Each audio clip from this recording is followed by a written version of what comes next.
అనగనగా ఒక ఊరిలో అడవి ఉండేది. ఆ అడవిలో పెద్ద చెట్టు ఉండేది.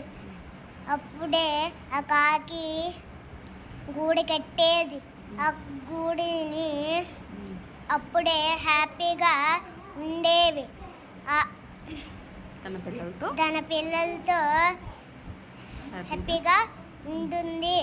అప్పుడే కాకి ఆహారంకి వెళ్ళింది బయటికి. అప్పుడే దొంగ పిల్లి వచ్చి ఎత్తుకొని వెళ్ళడానికి వచ్చింది. అప్పుడే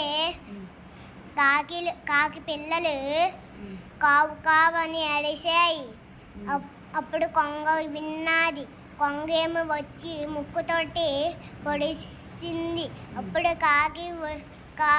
కాకి వచ్చి పిల్లలు అన్ని విషయాలు చెప్పేశారు. అప్పుడే కొంగ ఏం చేసింది? కాకి